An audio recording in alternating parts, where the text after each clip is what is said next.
One and all, and welcome back to the Reserve List. Say hello, Reserve List. Hello, Reserve List. Huzzah! Ladies and gentlemen, last time we left off, Lydiana was bright pink from eating some mushrooms. Forgot about that. There was some very weird dream stuff that happened. Tombar had a bit of a Neo Morpheus time with Short Sam Gold, who began to train him to be a better pirate. Lydiana had a very strange encounter with a little girl named Sally, who gave her big knife called Mr. Knife to help defend against the parallel version of herself, which has been haunting her dreams. And then getting into town, they went and saw the general, who is Ciara Alanes, the aunt of Isabyn Zenula,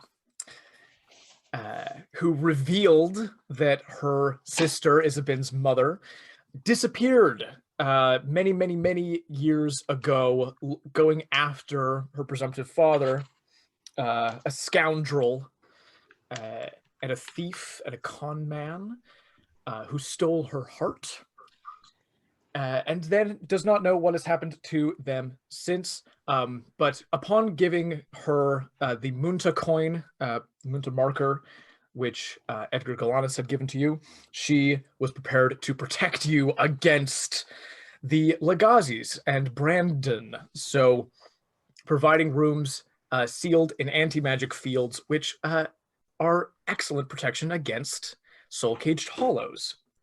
So all that is good stuff.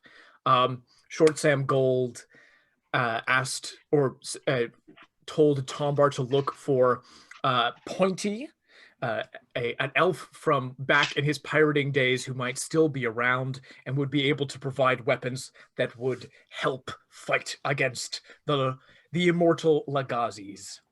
And that's where we are now. Immediately, a cleric enters this sort of chamber in which you've been talking to the general, casts a greater restoration on Lydiana, and her skin turns back to normal. Woo! Very first thing that happens. And Ciara will just reiterate and sort of say, you're under my protection now. You will be safe in the city. Feel free to go anywhere, talk to anybody, and basically come back in the evening. I will have set up sort of military quarters with anti-magic field generators inside that will keep you safe. It will keep anybody from entering your dreams while you sleep. And Isabyn, if you wanted to meet your grandfather or spend time, I will make that time.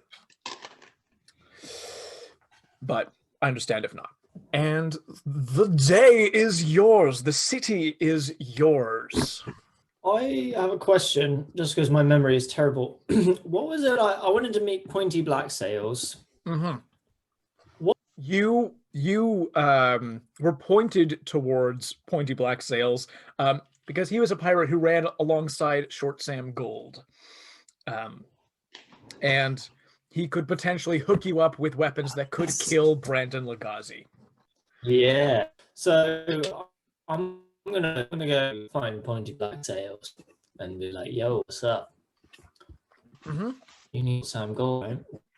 And he's gonna be like, "How did you know Short Sam Gold?" And then he's gonna be like, "What?" Anyway, yeah. So that's my Okay, I think I've got that. I think that you're going to be Pointy Blacksails. Your connection's very bad. yeah. So we're getting sort of a distorted version of what you're saying, but absolutely. Are you doing that on your own, do you invite other people to go with you? Do people want to split up? What's the plan? What y'all doing?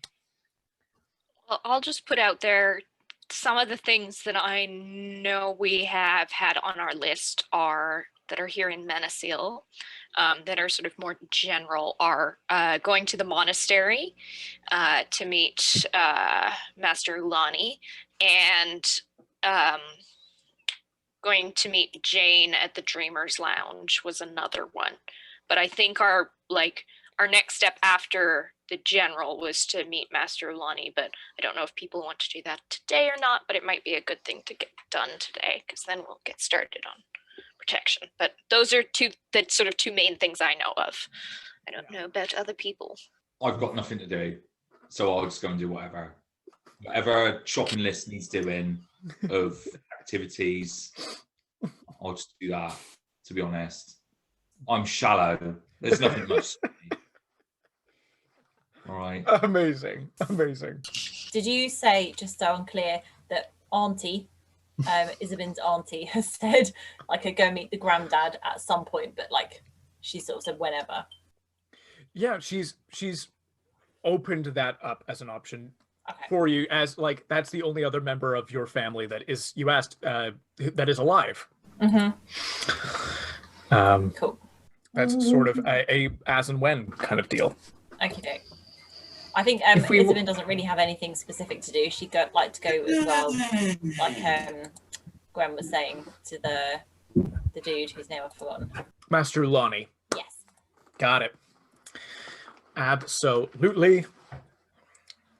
If we walk past an armory, Lydiana would quite like to pop in there, but apart from that, I'm game for whatever. I think which monastery are we going to? I feel like there were two, or is There there are just all of one? All of them. There's just one. Okay, then it's right there. It's right next to us.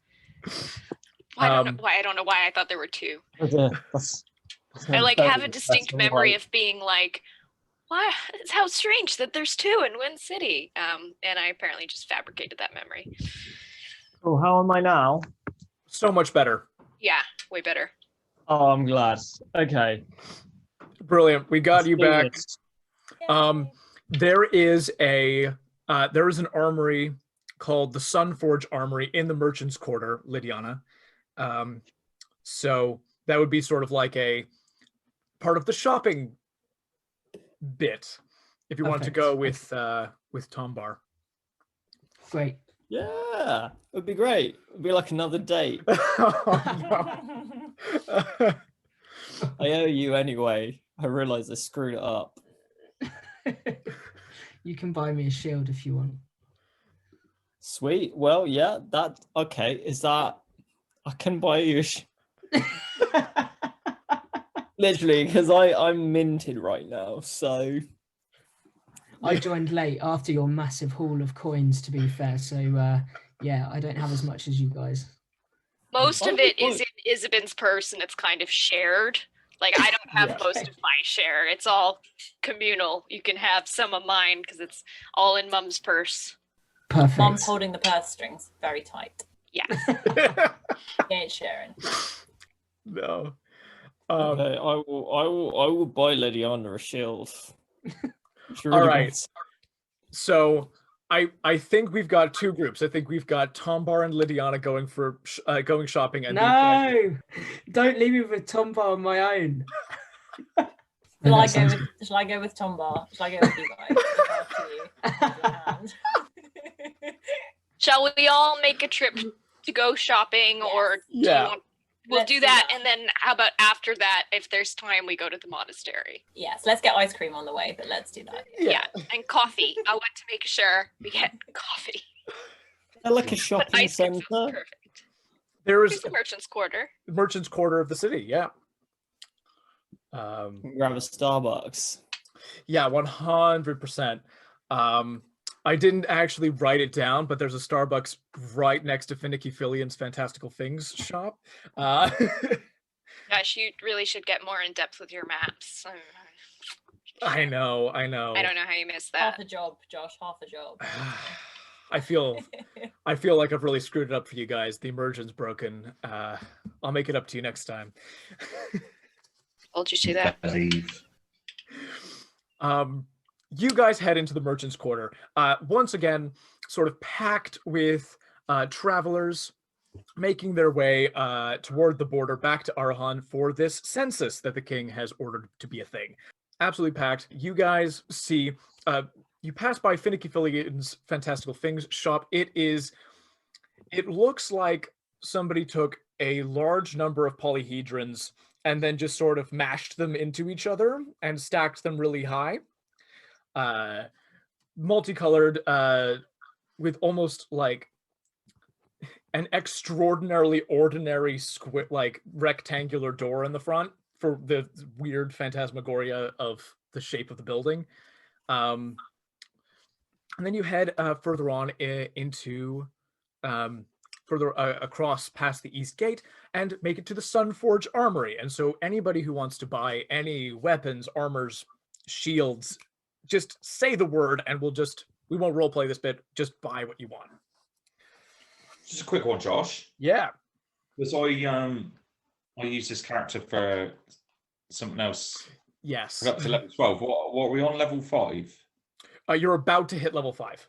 So level 4 right now. Shall I just Alberta's keep it on pushing for 5? the training because she knows that'll get us to level Yeah. 5 eventually.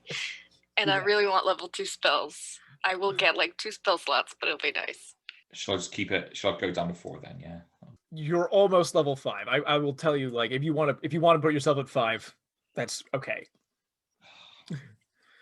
Took the hint. Thanks for that. Cheers, mate. 5. All good. You're not level 12, is what I'll say.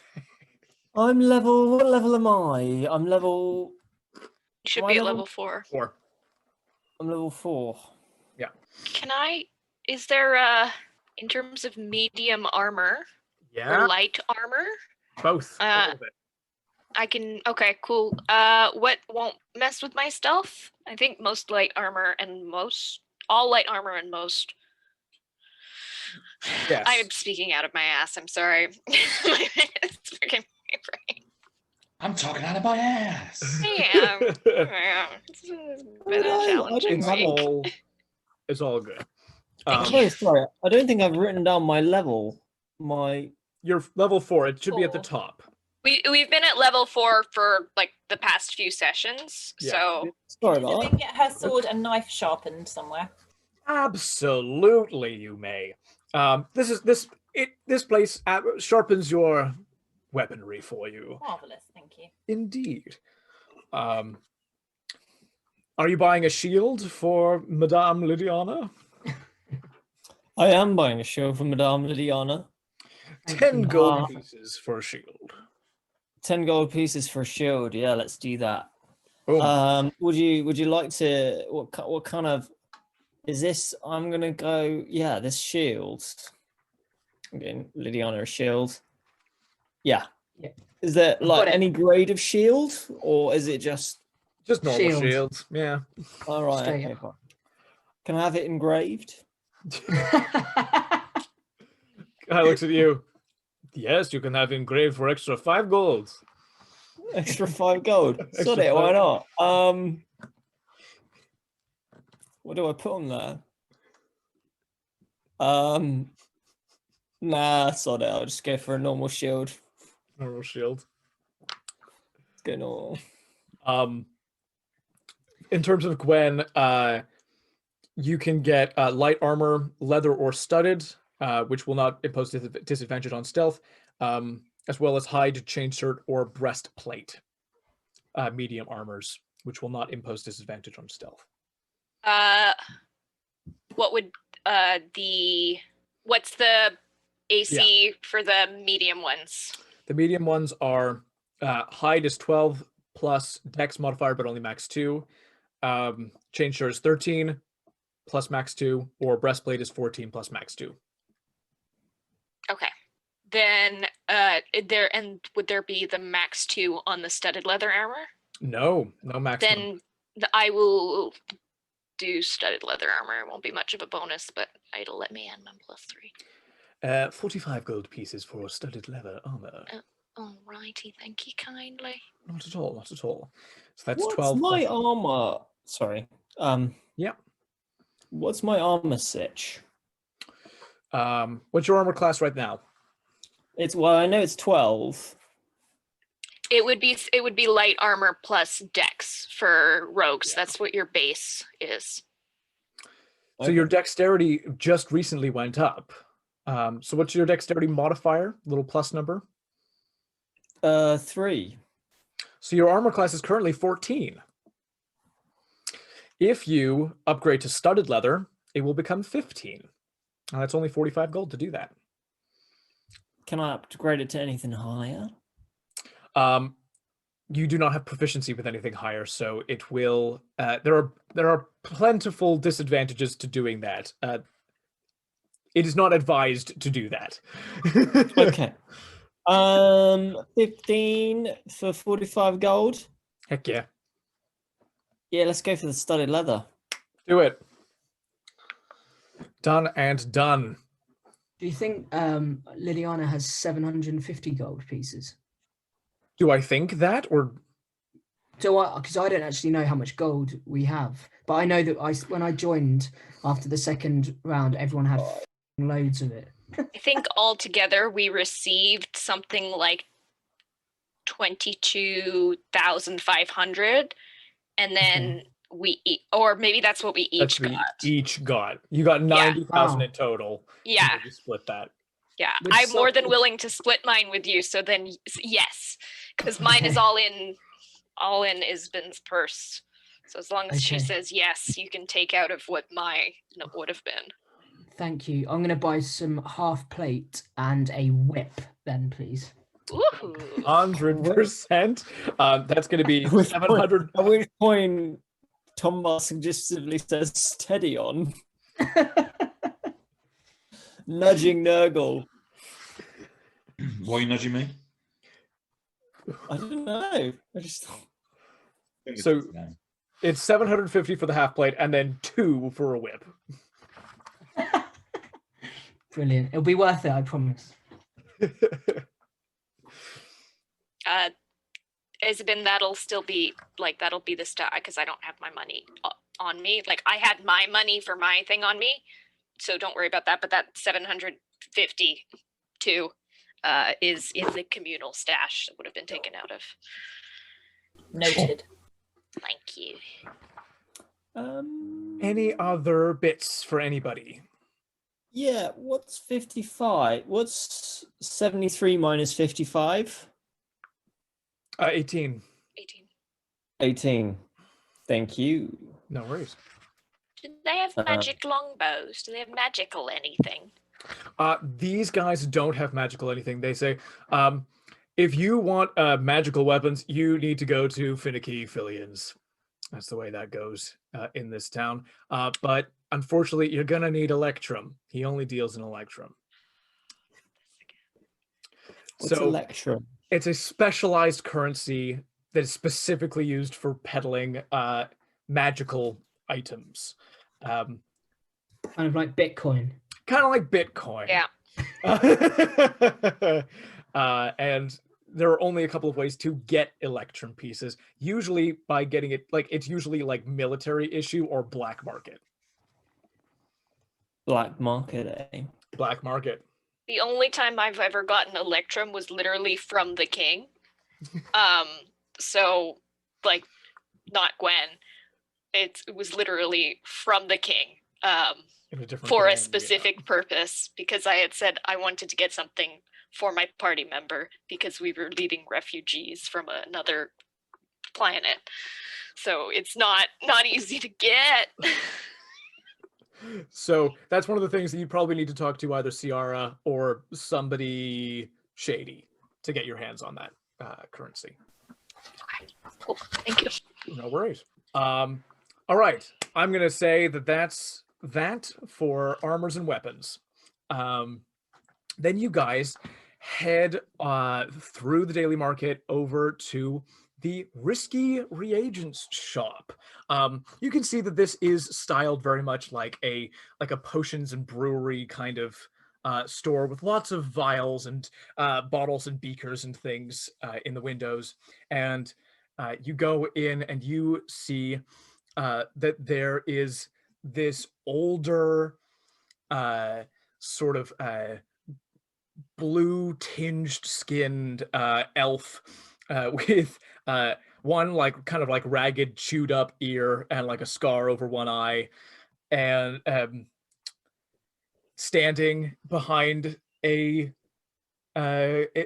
counter. Sort of, yeah, it looks a little bit older and is sort of say, yes, hello everybody. Is there anything specific that I can get for you? In your head, Tombar, you hear, Pointy, he's alive. So this is this Pointy Blacksails then? This is Raynar Blacksails, aka Pointy. Yeah. Interesting. So I go over and I say, excuse me, are you a Mr. Pointy Blacksails? He starts speaking to you in thieves' cant, which is a language, which is, yeah, this sort of mixture of jargon and slang and made up words that Isabyn and Tombar understand, but the others do not. And in this language, he will sort of say to you, how in the God's blazes do you know that name? I haven't used that name in hundreds of years. Are you familiar with someone called Short Sam Gold? Yes. He looks at you warily. I am. So I happen to know Short Sam Gold. I have his spirit inside this book, and only I can see him. But yeah, and he told me to come and see you regarding some where I might be able to find some specific weaponry for defeating a soul-caged hollow.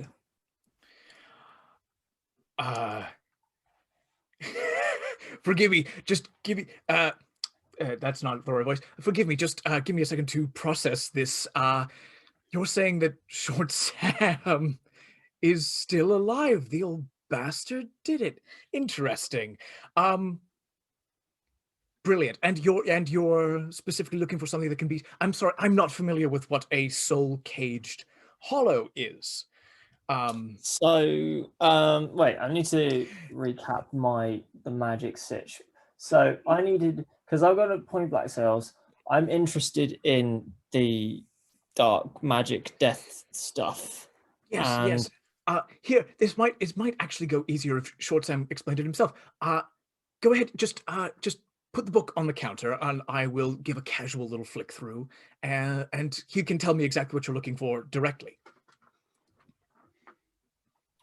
Interesting. So I lay the book down on the counter.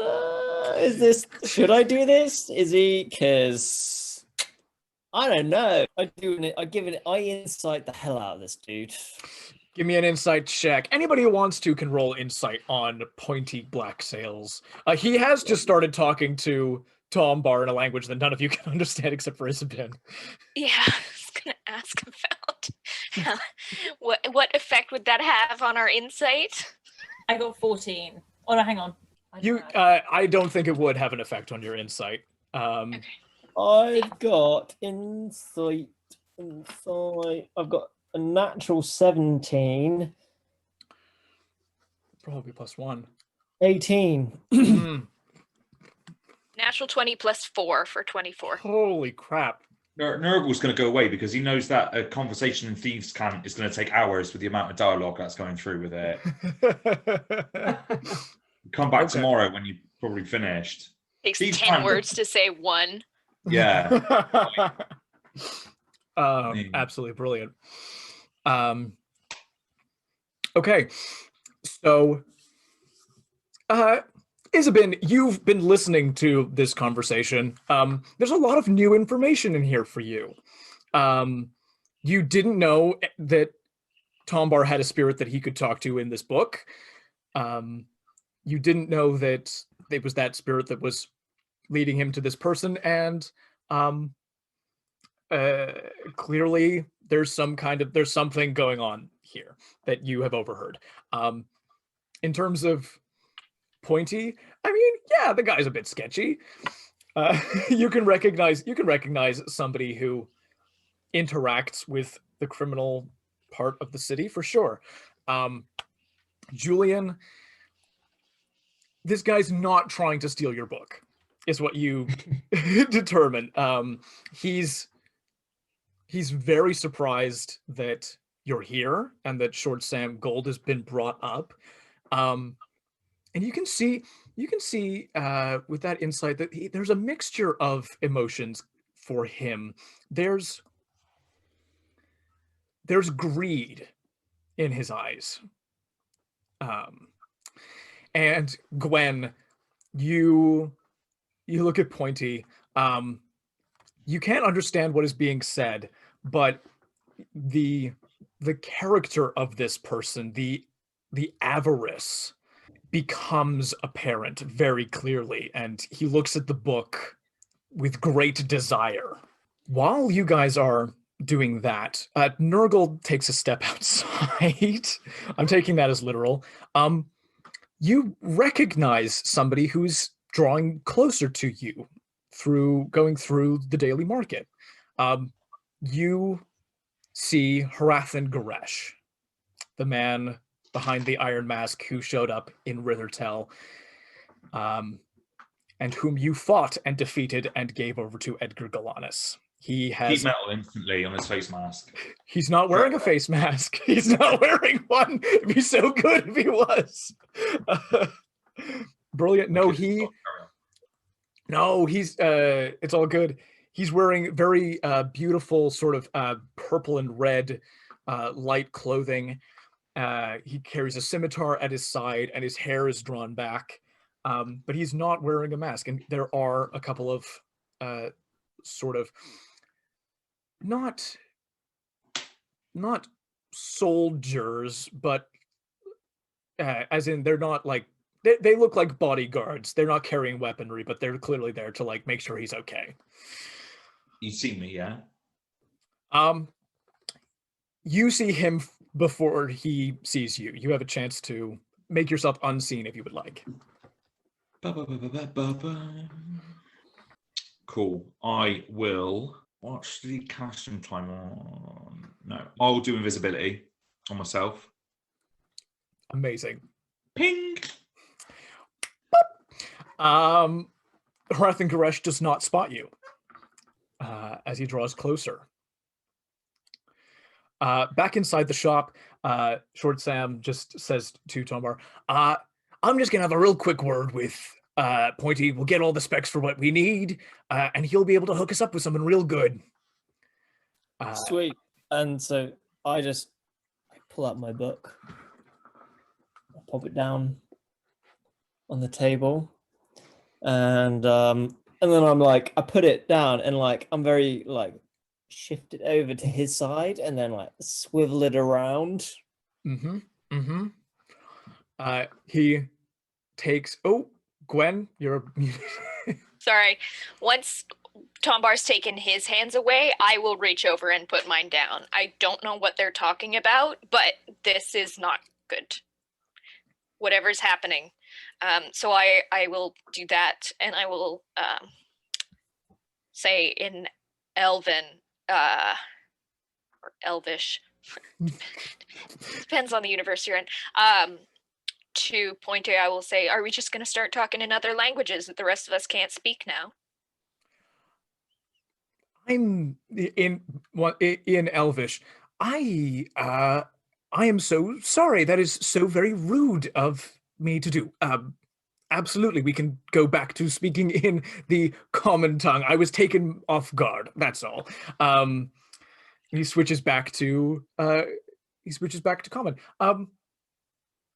Yes, your friend has requested something rather interesting of me. I'm just going to have a little flick through this book that he's brought and maybe pull something out of the back room, if that suits. I'm gonna slide the book back across the counter, and I will look to Tombar. I don't know what you guys are talking about, and if this is important, it should happen, but So, Pointy here wants what's in this. Oh, absolutely, I do. That's not a secret. oh, so Pointy's not trying to take the book. He's trying to take Short Sam Gold.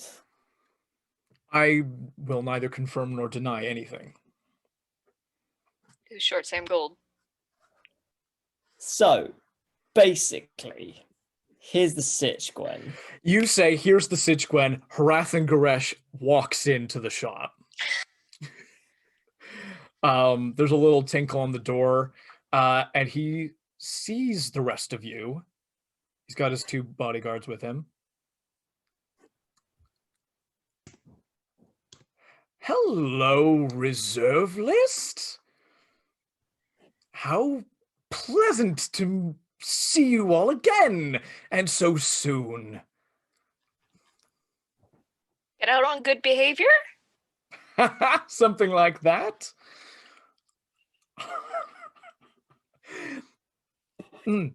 Raynar, this a bad time? I'll go. Master Guresh, whatever you need, I'm sure we can arrange for it. If you would like to come back in a few minutes, I'm sure we'll be done here. He'll go, yeah, that's fine. I'll go get a coffee at Starbucks and come back. Very good to see you all again. You'll have to come by the manor sometime. You won't be out of town for the census? Oh, that won't take a minute. My family's place is here. He'll give you a little wink, grin maliciously, and leave. Interesting. This is Hrathen. This is the guy who came into Isabyn's room, isn't it? That's the guy who came into Isabyn's room, yeah. Yeah, so she's not very happy to see him. No. Put it mildly. No, and in fact, when he looks at you, Isabyn, there is a flash of anger in his eyes. He remembers that you killed one of his people. Mm-hmm. But yeah, his smile goes back on his face, and he exits the shop.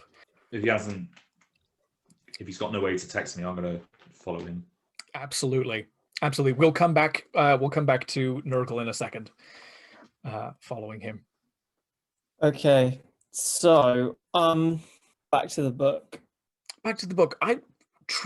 You can keep a hand on it if you want. I just want to have a quick flick through, see what's in this book. I turn the back to me, and I open it. Cool. And speak to Short Sam Gold. Tombar, what are you doing right now? You know, like, it's fine if we're going this route. It really is. I just thought we were not talking about me out to people. That's what I thought we had agreed. Oh, sorry, I forgot about that. That's all right. I don't think you can totally put the cat back in the bag on this, but yeah, maybe don't talk to me out loud, like right this moment. And there's a better way of like introducing this concept, because Pointy is a little bit shifty. You have to understand. Interesting. Oh, White. Okay. Who else just heard me? Everyone in the store knows right now. Everyone in the store knows at least something at this point. Right. Okay. It's like, okay, listen, maybe it's best I introduce myself. Why don't you get all your friends to go ahead and put their hands on the book, and I'll say hi. Okay. Everyone, put your hands on the book. Am I included in that? Pointy asks. Yes. Thank you. He'll reach over and put his hand on the book. If anyone else goes to put their hand on the book, Gwen will reach out to stop them, and then look around for Gnurgle and realize that Gnurgle is there. And then say to turn to Lydiana and say,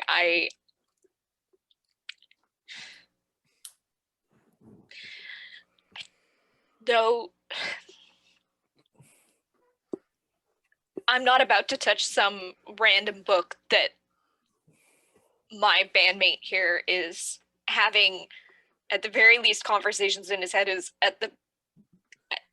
possibly out loud. I'm not clear as Alberta what's happening there, but that's brought us to this place. I don't know what this book can do. I don't know.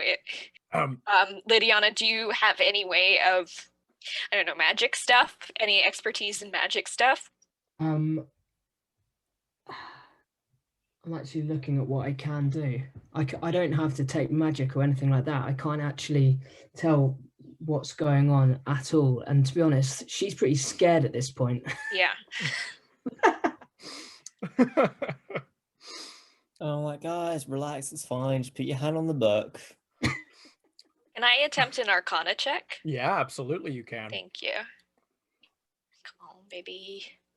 Short Sam will just say, Tombar, this is what I was talking about. This is what I was afraid was going to happen. People are naturally very suspicious of, old tomes with ghosts in them.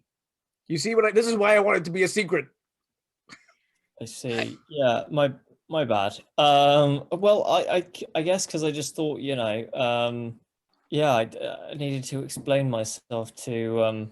Oh, I get it. That's fine. It's fine. The cat's out of the bag now, as they say. So we'll deal with this.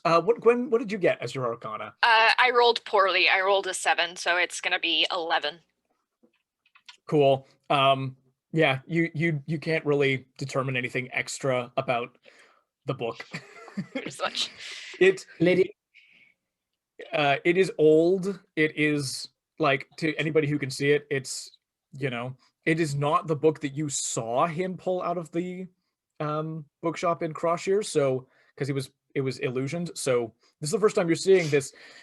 Yeah, this old, rather disturbing looking book. Sorry, what was that? What was that, Hugo? I was going to say, as subtly as a spell can be cast, Lydiana takes a couple of steps back and casts protection from evil and good on herself, and just kind of casually whistles to the back of the room, and maybe lights up a pipe or something like that. Just keeping an eye on everyone from the back there, but quite scared. Such a good spell. Really good, really good. You can feel, Lydiana, as you cast this spell on yourself. You feel a little warmth in your chest, and you can actually feel some of your fear ebb away from you, which is not a usual thing for you. So in this place against this book, you have less reason to be afraid. Tombar, I'm not touching it, but if you want to explain what's going on, I think that would put a lot of minds at ease. I actually can't talk to them until they put their hands on the book. Like, I actually can't, sure, Tombar, you go ahead. You go ahead and tell them what's going on. Okay, so it's fine. There's nothing wrong with the book. It's not malicious. Essentially, trapped inside this book is the soul of a 300-year-old pirate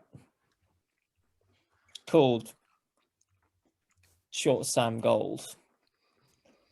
And minds at ease. He has some very interesting information, some of which includes the fact that the Lagazis were actually once a noble house. And that, so the Lagazis were a noble house, and that they had affiliations with the Wembrands and the Ottomsons. Yeah, you know that the noble families were all sort of interconnected at that point in time, is what he said. So it wasn't that they were specifically close to those houses. In fact, what he said was they were specifically close to the royal family. The Lagazis. The Lagazi household was, yeah. So the Lagazi household was specifically connected to the royal family. Yeah. At that time. And the Zero Task Force, they're royal, right? They got some royal affiliations. Edgar Galanis runs the Zero Task Force. He works directly for the Prince of the Realm, Rhydon Athronus. Right. Edgar Galanis works specifically for the Prince of the Realm. You see where I'm getting here? So maybe this book and the ghost that's trapped inside this has some very, very, very useful information for us that we could learn a great deal from. And if you put your hand on the book, maybe you can just like say hi to you. Things will go pretty. Lydiana just kind of pushes through and just slaps her hand down on the book pretty hard. You can see a ghostly figure of a tiefling pirate. He sort of looks at you and goes, "Oh, hello! My name's Short Sam Gold, and I mean you no harm." What have you been telling my friend here, Sam? Well, I did a whole training montage with him. I'm teaching him how to sword fight, and the idea is that I'll make him the greatest pirate who ever lived. I'm a ghost. I'm stuck in a book, and if I can, use my old contact Pointy here to get you a weapon that can kill Brandon Lagazi, that immortal bastard who's been ruining your day, then I'll do that. Lydiana says wicked, takes her hand off the book, looks at Tombar and says, do what he says, and walks out the shop. So, yeah. Anyone else want to put their hand on the book? Isabyn does particularly. I think she's a little wary of magical things. Yeah. Gwen will say,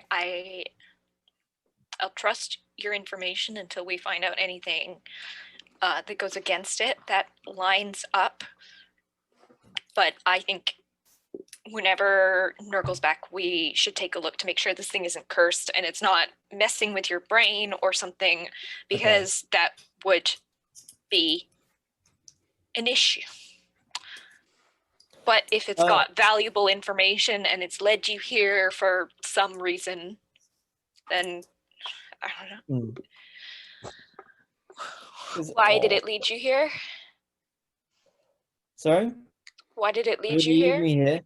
Why? Because we were discussing how to defeat Brendan Lagazi. Okay. And the key is here? Acquiring special weaponry for defeating a soul-caged hollow. And he pointed me in the direction of Pointy Blacksails, who Short Sam Gold was actually a friend of. By the way, it's the chap behind the counter who's Pointy Blacksails. Hello, yes, I was at one time called Pointy as a sort of piratey nickname. I mean, that's blatantly racist. It's blatantly racist. To be fair, I pirated a long ways away from any elven sort of nations. You learn to sort of put up with these things when you're getting rich quick. Did other pirates give him that name, or did civvies give him the name Pointy Blackbeard? That's interesting. I think probably it was other pirates, and then it sort of spread, and so everybody eventually came to know him as Pointy Blacksails. Yeah. Gwen will kind of look to Isabyn and say, look back to Tombar and Pointy and say, I have no problem with us getting weapons if that's what we're doing. I have no problem with that. And she'll sort of just step back to back people up if she needs to back people up, but she said her piece. Okay. Wonderful, wonderful. Great. And he reaches over and puts a hand on the book and then just slides it over to him. rests a hand on it, just closes his eyes. It takes a couple of minutes, during which time, Tombar, you don't hear what's being said. Then he opens them. Oh, it's been a very long time since my old captain and I had a talk. Wonderful. I have that in hand. It's going to take me a few days to sort of pull strings and see what I can pull up. This is a very specific kind of order that you've got here, but I can do it. So I'll send word in a few days, and he slides the book back to you. Thank you. Yeah, 100%. He just looks at you, Tombar, and he sort of goes, "Welcome to the crew." I like it. You certainly have enough panache for it. Sweet. Heck yeah. All right. Well, forgive me. I have a feeling that my other client isn't going to come in until you are all done. So if that's all for today, I wish you very well, and I would like to see my next client, if that's all right. Very well. At which point we're gonna do a little cut over to Gnurgle and see what Gnurgle has found. How closely is Gnurgle following Hrathen Guresh and his goons? Well, I'm pretty invisible, so I'm going to be like within hearing distance. Yeah, brilliant. You can clearly overhear this guy talk. Like, it's crowded, it's noisy enough that he doesn't fear being overheard by anybody he can see within proximity. So he'll just speak in sort of common tongue, and sort of say, well, we're in rather a spot of luck. Could one of you be so kind as to go back to the estate and let them know that the reserve list are in town currently? Also, let's be really thorough this time round. Let's see where they're living, see what kind of protection they've got. If we're going to do this again, let's do it right. And one of them sort of runs off. As they kind of like walk along. I don't know what they would want with Raynar. Do you have any idea? The guy just kind of like shakes his head and goes, that's something we're gonna have to look into. Probably before the crowds disperse. This town's gonna be a friggin' empty. It's gonna be really hard to do anything without being noticed. All right. I want to get this done before sort of the big push, and before everybody makes it over the border. It'll make it much easier to disappear these folks. But yeah, obviously we can get it done. Wonder if they're done in there. Shall we head back? He'll start to walk back. This is like over the course of many minutes. He'll take some time. There's enough time goes by that his goon actually has a chance to come back. And the guy sort of goes, I'll run that by your older brother as soon as I can. But he's talking to an Edgar Galanis at the moment, so it's not available. But we can talk to him when you get back to the house. He goes, shit. Oh well, okay, fine. I'm sure a few hours won't matter. I'm just so eager to kill these people. You understand? He goes, yes, boss, I understand. It's like, can't wait to kill him. Can't wait to kill him. Oh, it's going to feel so good. I was so humiliated last time. I don't know if you know how bad it feels to be humiliated. I just hate do everything I can not to like laugh under my breath. The one of them set me on fire. He set me on fire. It was disgusting. He was this large, disgusting man, and he set me on fire. I can't express how much I hate him.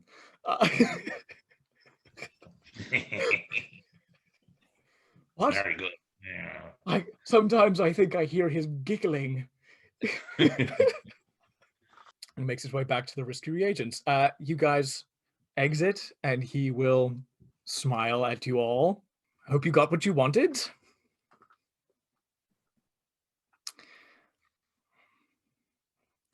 All right, and he goes inside. Is that it? So yeah, Sorry. you guys. That's it. That's it. Right, cool. Fab.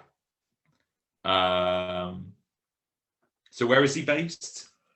He's based in the Guresh estate in the Diplomats' Quarter. Diplomats' Corner. Yeah, so just south of where you guys are now, and across a bit. So he's got guards outside his sort of house all the time, I'm guessing, yeah? That's a safe. It's a safe assumption. Get with like an assassination plan or something. Yeah, it's safe to assume that they're a big family. They've got diplomatic immunity and they've got guards. We're staying in the Menacing Mouse, aren't we? You were staying in the Menacing Mouse. Are we now in the keep? You'll be in the keep. Okay. Yeah. Can I make the assumption that they know where we are then? Right. They'll be able to find out. If they don't currently, because this was news to them that you were in town, but they will be able to find out. Fine. Yeah. Well, not fine. Okay. I trottle on back, and I'll go. I'm assuming everybody's still in the shop. Would have just exited. Yeah. Okay. I'll take invisibility off myself. I'll be like, hello everybody, and I relay what I heard, and I think we've got to perhaps find somewhere else to stay secretively if we could. I don't know whether that's something you could organise, Isabyn, with all the. Why do we need to move? Because I overheard, what's his name again? Hrathen. Oh, that's it. Hrathen talking about trying to take us out as soon as possible. ASAP. Assassinate. So even if we have the extra protection, you don't think that would be enough? Well, I mean, these guys know what they're doing, don't they? Can we do like some protection magic shit, Can like I- put force fields? Can I do some kind of insight, Josh, into how much they're likely to be able to? Yes. Yeah, I'm gonna say you can make this. Yeah, you can make either an insight roll or just a pure intelligence check, whichever you prefer. I did a 16. 16. 16. These guys have clout. There is no doubt about it. You on a 16, it's up to how much you believe the prowess of the general, because the general said, we're putting you up in the central keep, we're keeping you safe from, like, we're already keeping you safe from assassins, both magical and non-magical. So it's kind of whether you believe her prowess and the stories about her being that she has said that she has a good amount of control over the city and will be able to keep you safe. So if she's telling the truth, you would be in the safest place in the city. She's a turncoat, isn't it? She's a turncoat. Nah, I ain't staying in no tower. That's fine. I mean, if there's going to be like tons of protection, then absolutely fine. Is she providing us with magical or like actual brute force protection? Do we know? Both. The central keep is not open to the public. It's a military facility. Okay. There are all kinds of reasons to keep people out. So it is exclusively Gurendian military fortress designed to keep people out. Can you remind me where Gnurgle followed Hrathen to actually get this? Hrathen just kind of information? he walked around a bit. He walked over to the celestial threads and kind of just like looked at some silks and things, and then went back around the market and got himself a coffee and came back From Starbucks. from Starbucks. Just confirming Lydiana is with us. She just went outside then, so she hasn't left. You guys are all outside Yeah. the Okay, I'm glad, because one of the things I was going to do was look and see if Lydiana was around outside or if she had like walked away, in which case I would be worried. But thank you. This is good news. I'm outside the shop. One will say, I have a feeling they'll be able to find us regardless of where we're staying. Usually I'd say, you know, if someone can find out where we are, change where we're staying, but they're going to be able to find us regardless. Our safest place is going to be in the keep. The main danger of that is if there are people who are perhaps aligned with the Gureshes there. But the general said that she's had a bounty on her head from the Lagazis for ages, and she is still alive. I mean, unless that was a bald-faced lie, I trust that she's able to protect the way she says she can protect. I mean, I'll be sleeping in shifts tonight, but that's what I say. Because they came to get that money. Yes. And so either they know that through either the Autumnsons or Windbrands are the friends that told him, or it's the Lagazis, because the Lagazis seem to be trying to get money, as we know from the last mystery. They seem to be trying to get money from lots of things, and we know the Lagazis were associated with, at the very least, Pierce Windbrand, maybe Percival, because we found that envelope with their seal in the hidden study there. And that was unsent. It was an unsent envelope, which does make me wonder whether it's not just, oh, there's a connection there, or if there's, like there was with Mary Brown, or like there's more of a connection in terms of being a part of the cabal. I'm also personally curious about what Vanessa Autumnson's maiden name was. That's very interesting. I will tell you in a second. Oh, okay. I didn't know if we were not.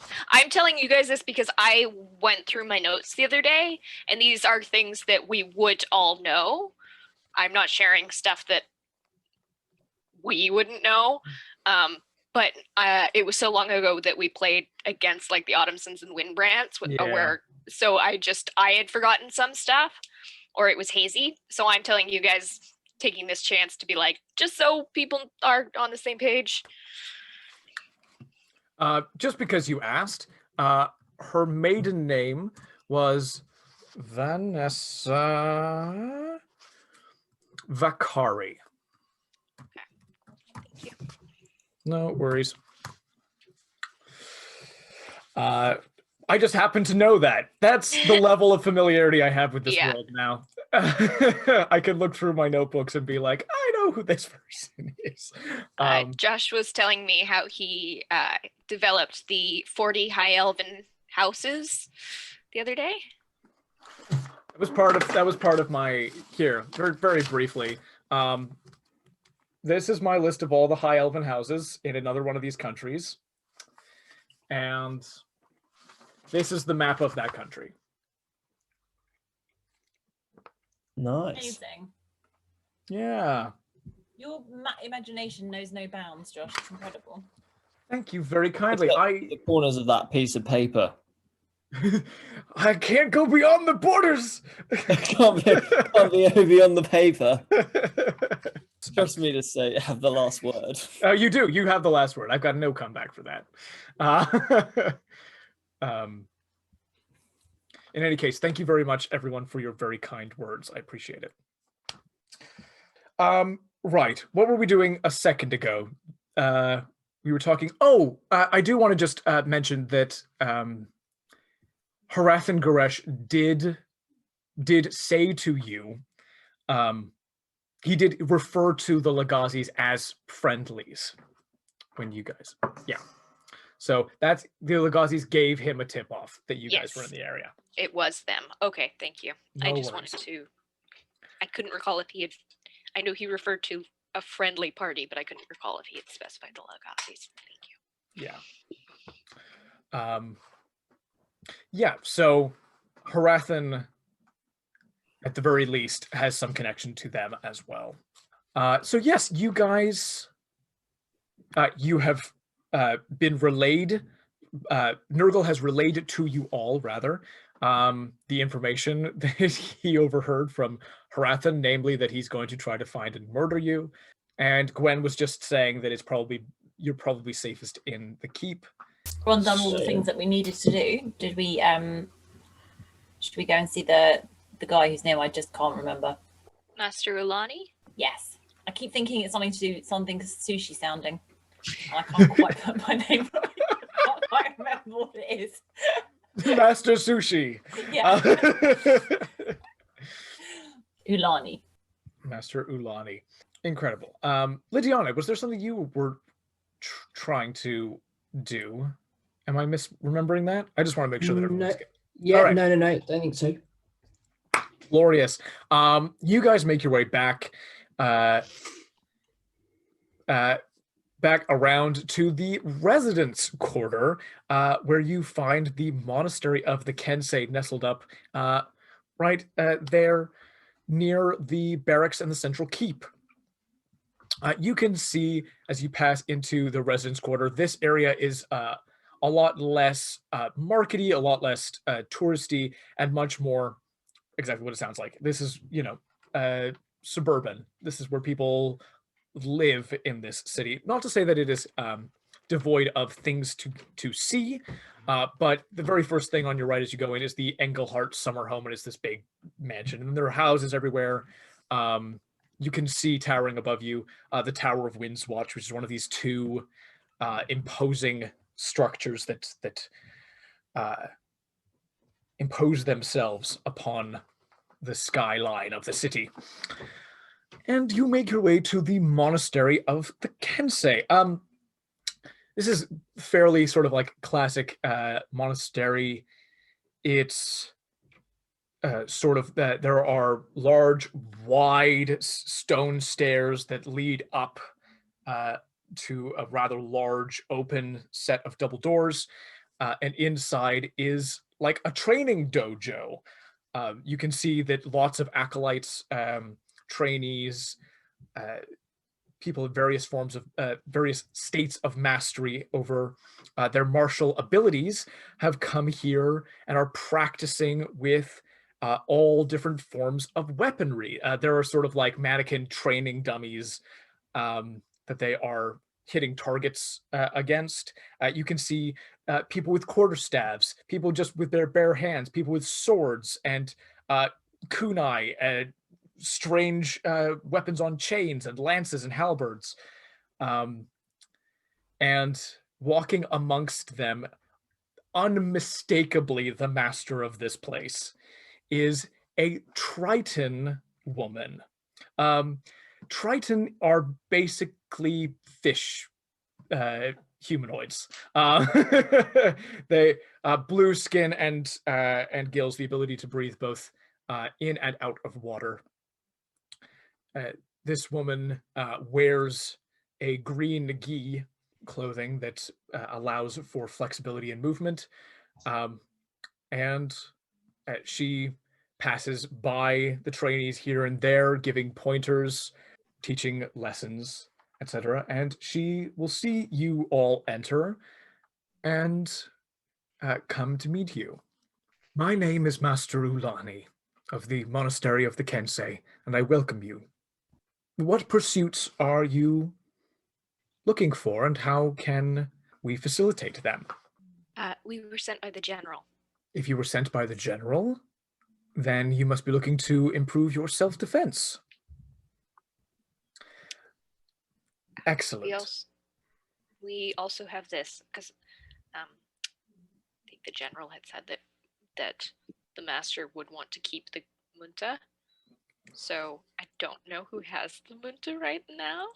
Have But- I got it? Yeah, you've got it. Yeah. Yeah. So I'll So Isabyn will get it out and show it to Master Ulani. Say we have this. I will take it as payment. She takes the coin, examines it briefly, nods, and it sort of just vanishes in her palm. She will say, that changes things. You will be wanting to get stronger as quickly as possible. Come with me. And she will lead you through this sort of main area and sort of down some stairs into what would be sort of ground level with the rest of the city, but is below ground for this structure. And down here, people are fighting for real. Like people are learning how to kill down here. This is not so much for the sake of bettering yourself and improving your ki and your physicality. This is like, these people need to learn to fight. And you see people doing like insane sort of like triple flips in the air, people taking out like 3 arrows and hitting 3 different targets, like absolute, like somebody just like quick draws a sword and like cuts one of these wooden dummies in half. She's like, are any of you arcane casters? What's up? Yes, I am an arcane caster, weird fish woman. Show me your magic. Why is everything so? Show me up. And I'm like, I'm arcane, right? Yeah, I am arcane. You're arcane, as like- is. Yo, arcane's in the house. Tombar's like, bring it. Lydiana, I hate to throw you under the bus here, but you are also an arcane caster. Okay. You don't have to reveal that if you don't want to. No, she's excited by it all. She's rubbing her hands together, so she nods. Absolutely incredible. She will say, all right, if you're here, I expect you to take this seriously. If you don't, you will not be welcome back and you can fend for yourself. She will sort of point the 3 arcane casters over to the back end. You can see that there is a magical barrier that has been erected between 2 halves of this room. On the other side of the barrier, it's sort of like translucent, so there are like shapes that you can see, but you can't make out details. Somebody gets close to the barrier. You can see that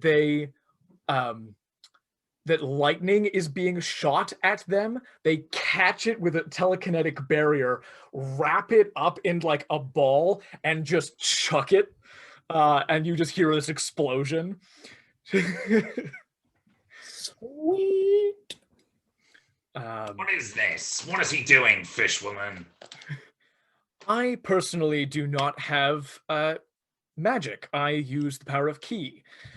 I am a weapons master, but on the other side of the barrier, there are magic users who will be able to help you with your whatever school you are most interested in. Obviously, evocation is sort of a specialty here. The ability to command the elements and just frigging annihilate your enemies. But if you are more interested in subtler forms of magic, transmutation, conjuration, even illusion, we can work with that. Very good.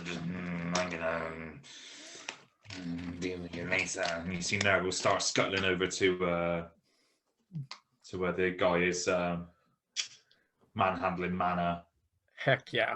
So I want to master the art of fucking shit up, basically. Completely understood. Yes, and if you go both ways, if you have a little bit of spellcasting and a little bit of sort of physical weaponry training that you need, you can obviously do both. Because that's the other question I have. Like, do I have to do? So I can do weapons and magic. Absolutely. Cool. You should use everything you have at your disposal. Yeah. Lydia is the same as Tombar in a way, isn't she? So because of the hexblade, she's exactly finessing her whip at the same time as learning spellcasting. No whip on. And then Tombar's like, "You can finesse my whip." Ulani smacks you on the back of the head.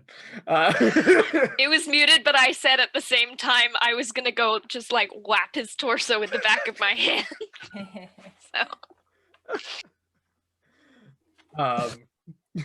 Tombar gets in his little innuendo, gets a couple of smacks, and she says, "All right.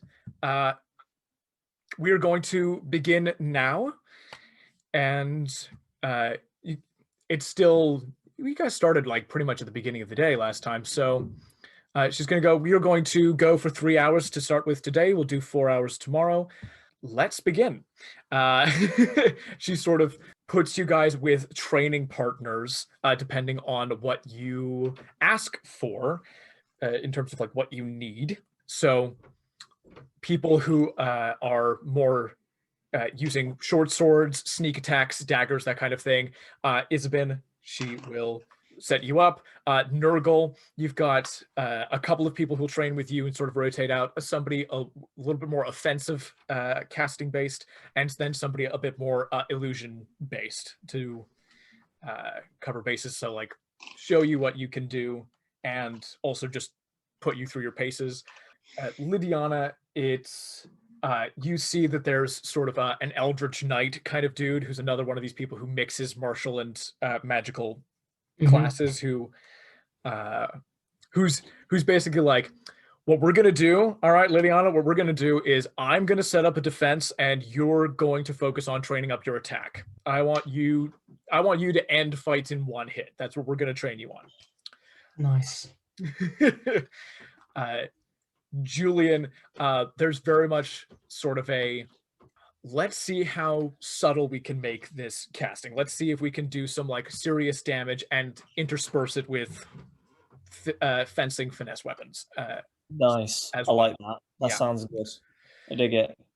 And Gwen, you've got archery target set up, but then also the person who is training you goes, look up as well, and you see that there are rafters in this place. There are people who are like, there are ropes and things that have been set up. People are running along sort of foot-wide timbers, swinging on ropes and sort of like fighting one another to keep their balance up there as well. She goes, we're gonna get you up there today.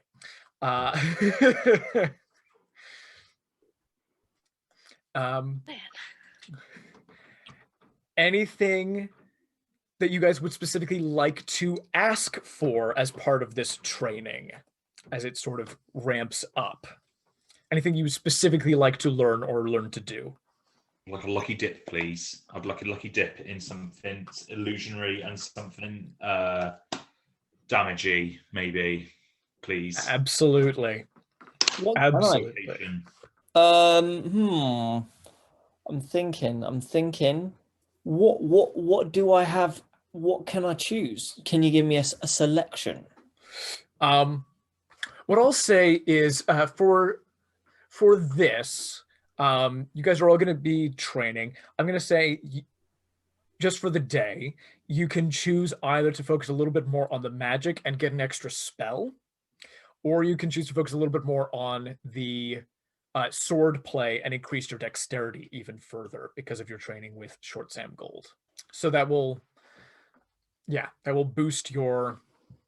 I quite like the idea of getting another spell. Absolutely. What kind of spell would you like? What sort of ability are you thinking of? Ooh, what kind of ability? I don't know. I don't know what the possibilities are. Like what are there categories?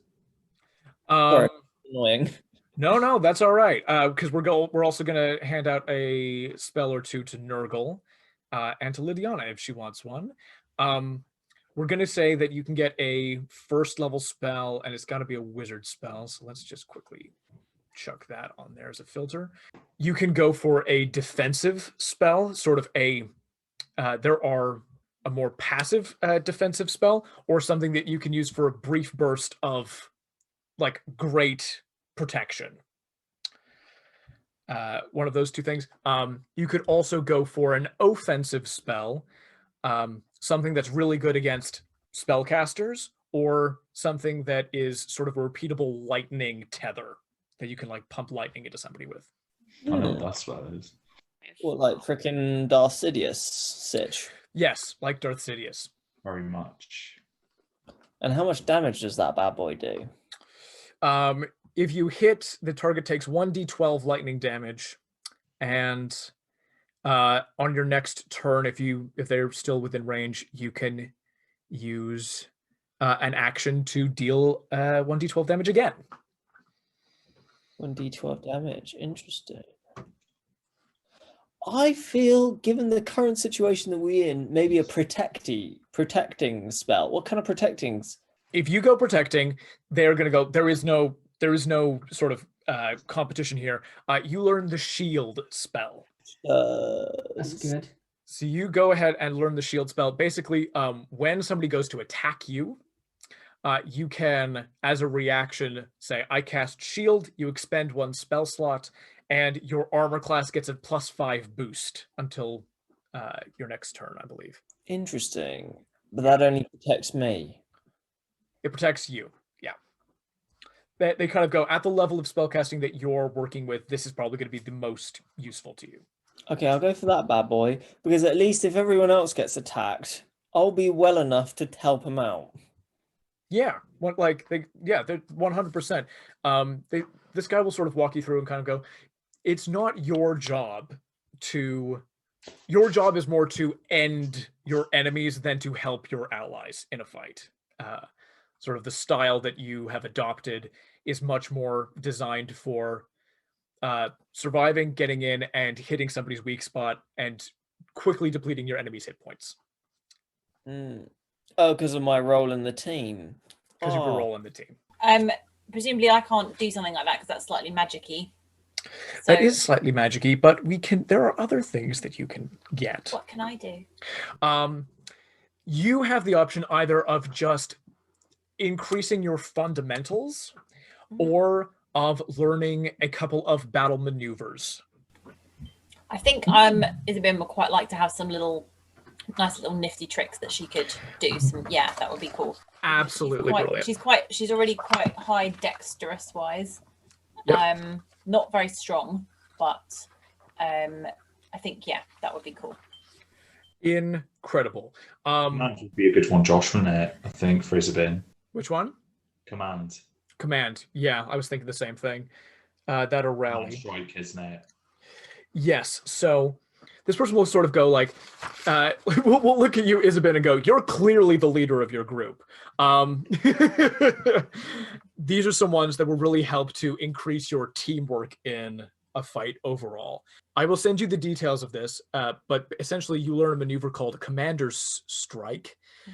When you take the attack action on your turn, you can forgo one of your attacks and use a bonus action to direct one of your companions to strike. When you do so, choose a friendly creature who can see or hear you and expend one superiority die. We'll work through what that is. That creature can immediately use its reaction to make one weapon attack, adding a superiority die to the attack's damage roll. No, I think that sounds good to me. Thank you. They're like, okay, we can go one of two directions with this. We can go either a sort of, if they get in close and miss you, you can like hit them back like really hard as they like show an opening, or you can learn how to disarm your opponent. Yeah, that one. You learn Disarming Attack. When you hit a creature with a weapon attack, you can expend one superiority die to attempt to disarm the target, forcing them to drop one item of your choice that it is holding. You add your superiority die to the damage roll. The target must make a strength saving throw. On a failed save, it drops the object you choose. The object lands at its feet. Yes. Sounds good, thank you. Brilliant. Gnurgle, let's get you a couple spells. You want Evocation and Illusion, am I right? Yes. Yes. Glorious. Power. Give you power. You, my man, you want to learn how to shatter stuff? Oh, you give me whatever you think Gnurgle should have. Honestly, lucky dip. I'm dealer's choice. Honestly. Yeah. All right. Take a shatter. That's dead handy. Boom. Yeah. It's a big old AOE effect. So I don't have any real damagey spells at the moment. So yeah, that'd be really helpful. The illusion guy's like, if you're looking for damagey spells, there are illusion spells that can do damage as well. Oh no, I prefer something. I mean, I'm enjoying using my brains rather than my brawn for once. So yeah, give me something I have to think with rather than just throw out there. Interesting. Come on, Josh, and then I'll let you come up with a situation where I can use it. All right. Okay. Okay. You learn Nystul's Magic Aura. Ooh. This is kind of fun. You place an illusion on a creature or an object you touch so that divination spells reveal false information about it. Oh, amazing. Yeah, the target can be a willing creature or an object that isn't being carried or worn by another creature. Excellent. What level is that? That is a 2nd level spell. Do I come up with the wrong information or is it like... Oh, I see. So, yeah, so when you cast it, it lasts for 24 hours. And when you cast the spell, you choose one or both of the following effects. The effect lasts for 24 hours. If you cast a spell on the same creature or object every day for 30 days, placing the same effect on it each time, the illusion lasts until it is dispelled. So these two are False Aura. You change the way the target appears to spells and magical effects, such as Detect Magic, that detect magical auras. You can make a non-magical object appear magical, or the opposite. You can change the object's magical aura so that it appears to belong to a specific school of magic that you choose. When you use this effect on an object, you can make the false magic apparent to any creature that handles the item. And the other one is Mask. You can change the way the target appears to spells and magical effects that detect creature types, such as Paladin's Divine Sense or the trigger of a symbol spell. You choose a creature type, and other spells and magic effects treat the target as if it were a creature of that type or of that alignment. I can think of a million uses for it already. I can't wait. I'm going to leave that to you to figure out what you do with that. Perfect. Thank you. No wazaz. Moving right along. Lydiana, what are you looking specifically to learn? I think a spell would probably be good. What are the options for me in terms of would it be kind of one spell or a feat, or what do you think? Oh, interesting. I was going to say sort of spells, but if there is a feat which works and you would like to work towards, you may absolutely go for that.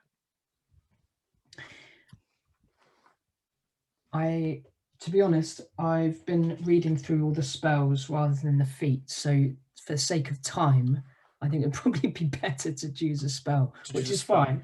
Yep. What kind of thing were you thinking? I'm happy to take your lead. I'm looking at darkness. I'm thinking that could be pretty good for Lydiana. Interesting.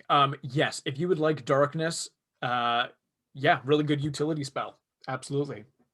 Okay, let's go for darkness. And it's pretty good for her.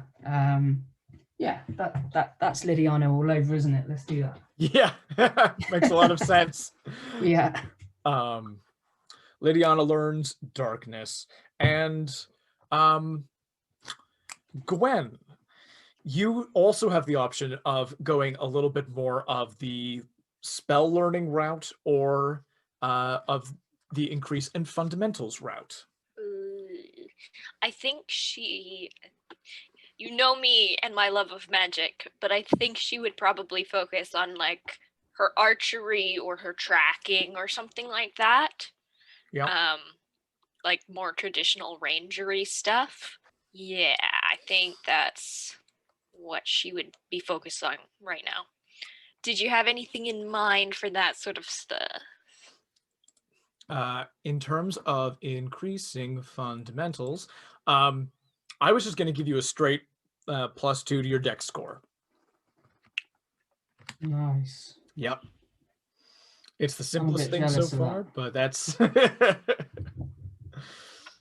Ooh, that's sexy. Yeah, I'll take it.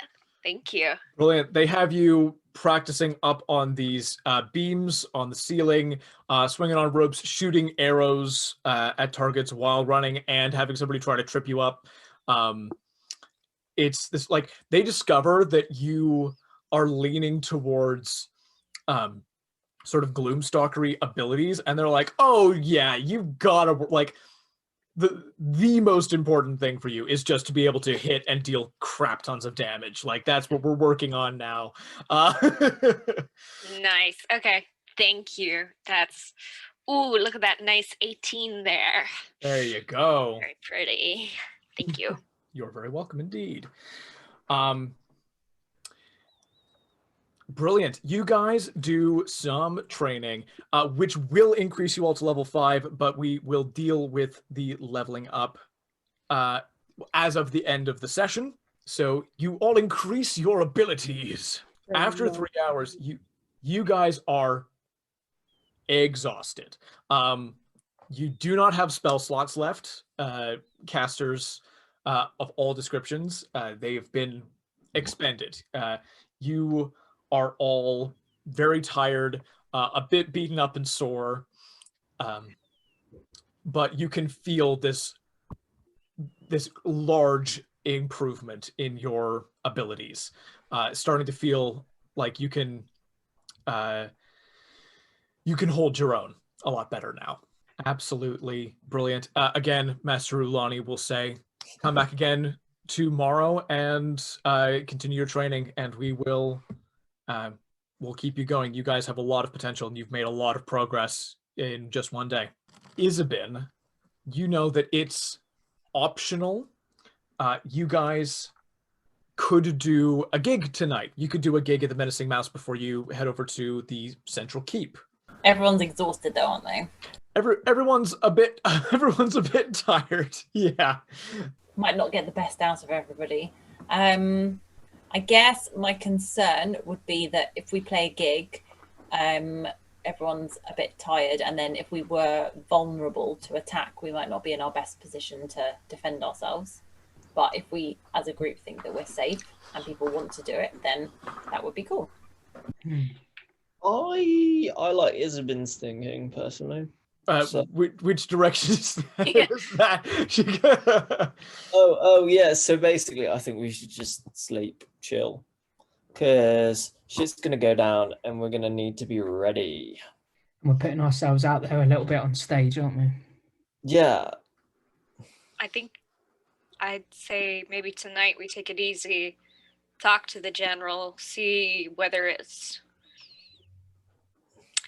ask her opinion, and then from there, once we have a bit more information. But yeah, I think tonight we should forego it tonight, and then go hard in the days going forward if that's a safe thing to do. Hang on. But sorry, wait, I kind of. No, go ahead. We know the people who were trying to like kill us, right? Why not, instead of waiting for them, just go over there and be like, look, this isn't on. You're not being very nice. I think if we do go that route at some point, we do it with spell slots. I ain't going over with no spell slots. Oh yeah, maybe not with that spell slot. That's kind of annoying though, because now they're just gonna pop round. Short Sam's like, at the moment, like, I'm all about going and just murdering these people in their beds. Like, that's totally my style. I would love to do that before they do it to us. But the idea is that you do that with planning. You do that after surveying sort of the area. You make sure that you're going to get in and out sort of relatively safely, right? And you do it with spell slots, my friend. If you have them, you got to use them. Fair enough. Okay, fair enough. But as an idea for the future with spell slots, take the fight to them instead of waiting. So, because then we have the advantage. They won't be prepared. They're not expecting us, whereas we're expecting them. That's very true. Your friend Gnurgle there is a very useful person to have around. So Absolutely. we actually have the advantage. Great. So it seems that there's a sort of consensus for the night that this is not to do a gig tonight, but then to sort of go hard after confirming with the general, if that's a safe thing to do. You guys head over to the Menacing Mouse Inn to sort of grab your stuff. Your patron, Zachariah Bilbron, sort of looks at you all and goes, what on earth happened to all of you? I thought you were sort of going out to talk to some people. You sort of explain sort of what your routine's going to be. You're going to hold off for tonight. Guresh's, etc. You go, oh, right, all right. Well, I can't say that doesn't make sense. So yes, we're expecting good press relatively soon. We're due for another Garandia Gazette. So I think taking the night off is probably a good idea, and we might be able to draw more people to watch us in the morning anyway. You guys grab your stuff, head on over to the central keep, and you see that rooms have been prepared for you. They are sort of military. They're not the most comfortable beds. They're not uncomfortable. They're not like stone slabs. But yeah, and you can see in each room there is a little sort of standing rod with arcane runes in sort of dials going up it, and it sort of vibrates with a bit of magical energy.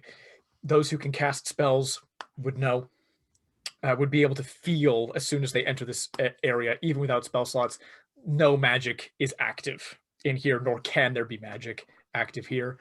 But Tombar, before you go into your room, Short Sam kind of goes, right, so this is the point where I can't go in to there. Probably either I'll be suppressed or I'll just be dispelled.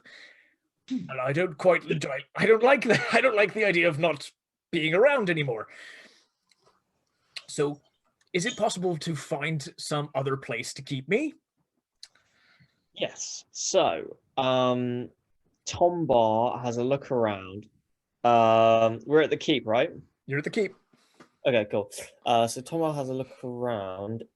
Is there, and am I allowed to say that I like find a piece of furniture in which I can, or? Yeah, go ahead and make me an investigation check to go and look for a piece of furniture. Oh dear, that's not very useful. Investigation 8. 8. Outside of your rooms in sort of the corridor, there's a little potted fern, sort of a potted plant, kind of comes up to your waist. Yeah. This isn't good, because if and when they come and they find a book hiding behind a potted plant, they're gonna think, why is this book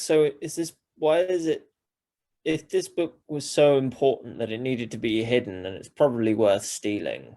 Can you cast some sort of magic that sort of hides it somehow so that it looks like whatever it is, like a camouflage? I don't have any spell slots. Do we know that you're doing this? It's totally fine if we don't. I'm just curious because I would. Oh yeah. So, or I could let the what's Isabyn's aunt? Ciara, yeah. Could ask Ciara, be like, "Yo, you got a special place I can stash this book," and I'll be like, "Yeah, it's got my." It's got my private collection of adult literature in it. Could you give me a deception roll with advantage, please? Yeah, because that's really why I want to hide it. It's actually Yeah. Okay. Go ahead. Roll me deception. So roll a d20 twice. Add your deception to twice. the highest one. Yeah. So 2d20. 16 plus 17. 17. I'll do a quick check for Ciara. See how she does on her insight. Okay. She'll go, yes, I will extend this offer to everybody. If there are any special items that you want to be kept safe overnight, personal or otherwise, we will have a private vault for your stuff, and you can collect it in the morning. That's more than fine. Lydiana's fine. Safest place is on her, she thinks. Fair enough. Yeah, Isabyn's the same. She doesn't trust anybody. Gwen will ask, do these rods, do they dispel the magic of something, or is it just suppressed while it's in there? Like, if we had a bag of holding, are we going to take it in there and everything falls out, or are we going to take it in there and open it up and it's just the inside of a bag, normal bag? Oh, I hadn't thought of the bags of holding. I gotta look up anti-magic field one sec.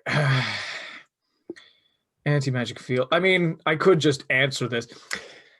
There is a small, suboptimally powered anti-magic field in there that will suppress your bags of holding, so you just won't be able to access the pocket dimension that is connected to overnight.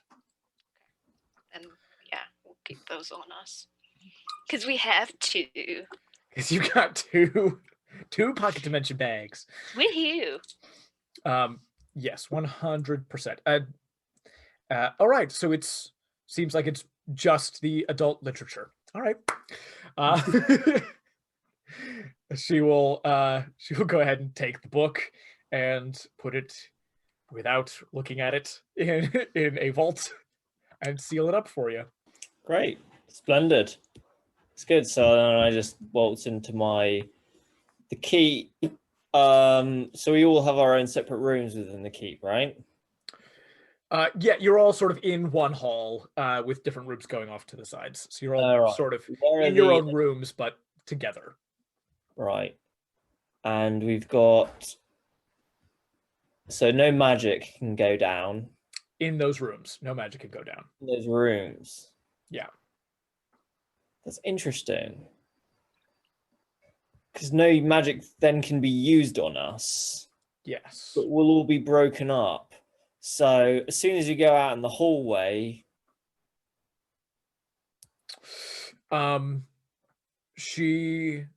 If you bring this up, she'll be like, oh, I see. Right. If you want to be able to defend yourselves, you want to be able to go in the hall. Fine. But then, like, are we safer in our rooms or are we safer in the hall? Because we can use magic in the hall, but we can't use magic in our rooms. But then again, neither can anyone else use magic. Well, So we then can't use magic right now anyway. Yes, so you're safer in your rooms because the people who are after you will be able to use more dangerous magics, and if Brandon Lagazi or another one of the Lagazis comes, they won't be able to enter those rooms, nor will their magics be able to harm you in there. Okay, cool. Sweet. So let's just stay in the rooms. Yeah. Does Gnurgle have any weapons? Dagger. You can Just like you can double up if you'd like. It's a knife. If you prefer sort of like bunks, we've got sort of a bigger communal room that you could all sleep in. Gnurgle, do you want to like, because you're a magic man, really. That's your thing, and I think you're not, because Nurgle's not really. You're not really you're more of the magic than the fighty, stabby kind. So maybe Gnurgle should kip with one of us. Not saying me, but Puts the idea out there, but not willing to follow through on it. hey, you know what, Nurgle? Sod it. Join I'll me. sleep on my own. Let's just go to bed. It'll be fine. Honestly, we're thinking it. In fact, I'm going to go to bed now. In game. So yeah. Good night. He's gone like. I think I'm thinking this too much. It's very late and I'm very tired. And he goes to whichever room he's been allocated and puts the little cutout saying "Do not disturb," and then goes to sleep. Brilliant. When we'll switch it so that it says, please, like the side that asks someone to come in to clean it. I'm very grown up, Gwen. Very grown up.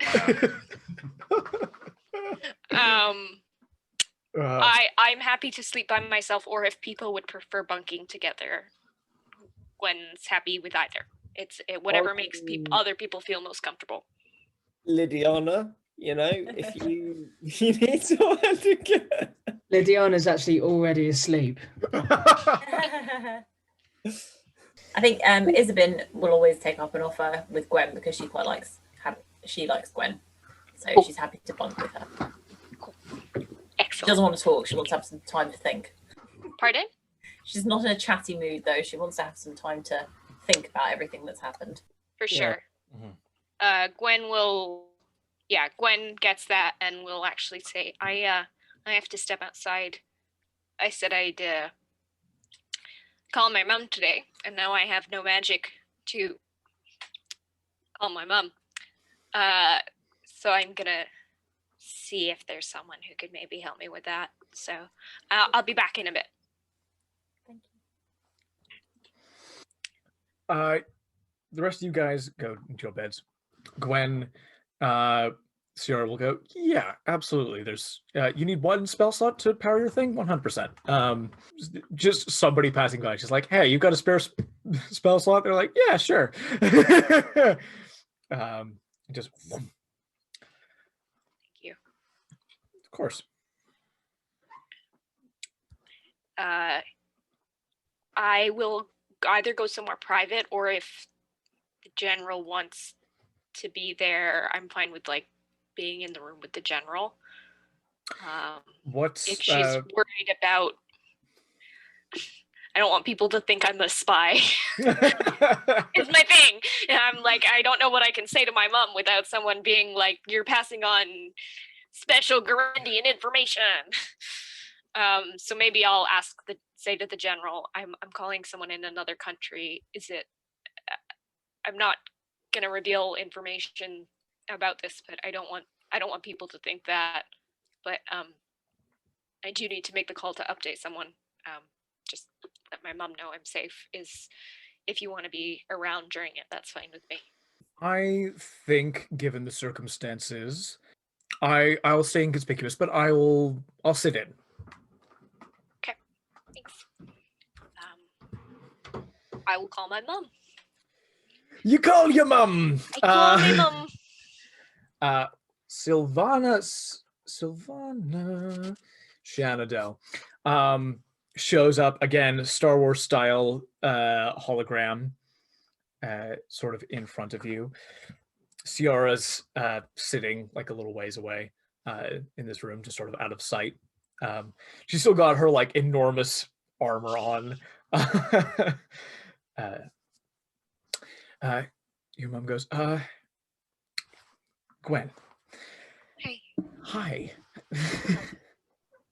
Just before we get talking, there is someone here. I asked them to be around so they could verify that I'm not passing on information.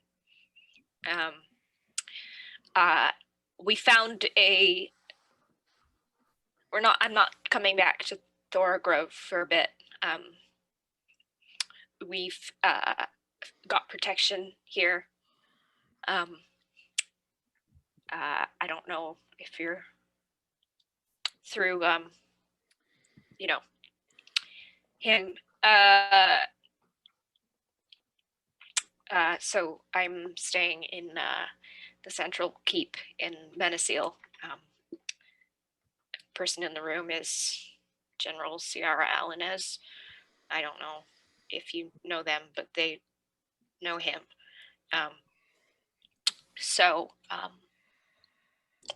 She's very capable, and it's actually the aunt of someone in my band, so I think we would be protected. I know of the general by reputation. I haven't met them. Hello, Ciara. Ciara will just kind of call, hello. Yes. Her reputation precedes her. I think if you believe she'll keep you safe, then she's certainly capable of it. Yeah, so we're gonna be here for a bit. I mostly just wanted to let you know that I don't know if you get the Gurendian Gazette, but apparently there's probably going to be something good in there about the band. I told you already that if you didn't, then I could send it. I forgot about that. But yeah, apparently that's what our patron told us. Is everything good at home? Yes, everything's all right. Yes, responding to your things in order. I'm glad that you found protection. I still think you'd be safer here, but you are part of a group and you have to make decisions as a group, and I understand that to a degree. If it had not been who you said it was, I would have been much more concerned. But that seems to be all right. Fine. If anything changes, know that we'll get you out. That's, yeah. Thank you. I will get the paper. I'm looking forward very much to seeing what it says. And things at home, yeah, I think it's odd. It's been strange actually not having you around. Yeah,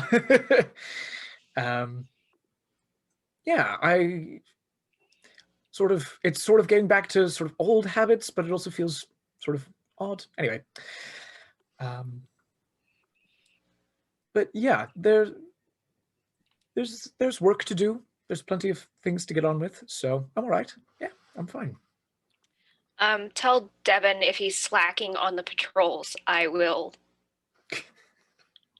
just expect me. Yes, Devin's become actually much more focused ever since you left. It's quite remarkable, actually. Well, Not saying it's good anything. to know he was capable of that. I'm not saying anything. I'm just saying. More annoying to know that he was capable of that and wasn't doing it, leaving me to do stuff. But I'm glad of that. He's, yeah, he's good. He's got potential. I mean, you would hope so by 112, but yeah, you would. I don't know. I think he'll be fine. Give him another 100 years or so. yeah, he's still just a kid. So yeah, I'm glad things are going well there. We had and she'll kind of look over to Ciara. Stop me if I'm saying anything that I shouldn't. I don't think I am, but we had. I told you about the Gureshes, who we fought in. Anyway, so the guy who was caught, and then. Anyway, so he's not caught anymore. He's here, Hrathen Guresh. Ciara just perks up. Yeah. We ran into him today. Looking over at Ciara, you should know that I mentioned that they would be a problem. It sounds like they definitely will be a problem. They know we're here. They're looking for where we're staying, and they want to kill us. So Ciara starts laughing. Forgive me, I'm just going to interrupt here.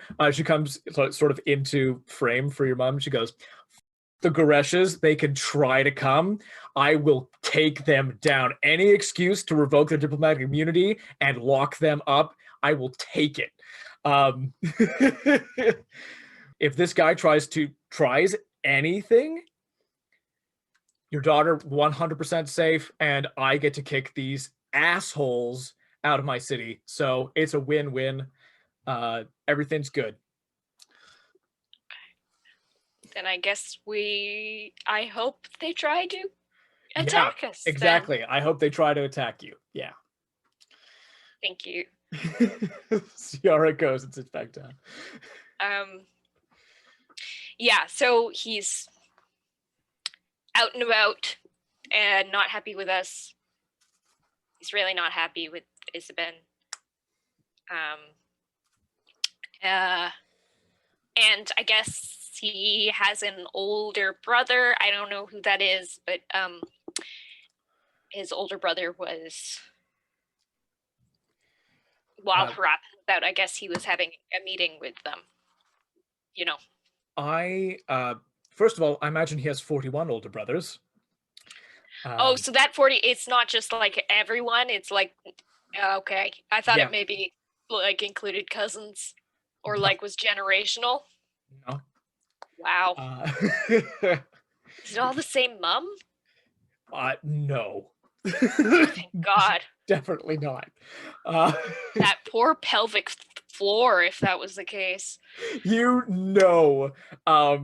just know culturally that the very, very large houses, like the sort of the high nobles in Arohan have harems. Okay, yeah. Cool. I just many wives. Cool. Thank you. No. So I guess that's so I guess one of his older brothers then. Ciara will just kind of go, that will be Hrathen. Hrathen? Yeah. He's the official ambassador from Arohan in the city. Cool. That very helpful. Thank you. No worries. Your mom will kind of go, okay, all right. Well, I don't especially want to discuss your father at the moment, when there are other people listening. Nope, I get that. I don't either. Okay. I generally don't want to. All right. But I thought you should know. Okay. I won't defend him any more than I already have. I don't know the circumstances. Okay. But that's all I will say for now. The other thing that I just wanted to let you know is you wanted me to talk to some people about a Madam Mad, right? Yeah. I've sort of passed that on. Thank you. Not at all. They sort of said the same kind of things. I figured as much. Yeah. somebody with some divinatory abilities, who's sort of crossed divination. There's something to do with the weave, and there's a particular sort of state of oracular ability that you can enter, and sometimes you meet other people interacting with the weave. It's a whole thing. One of them said that Madame Mad dropped out of the weave earlier today.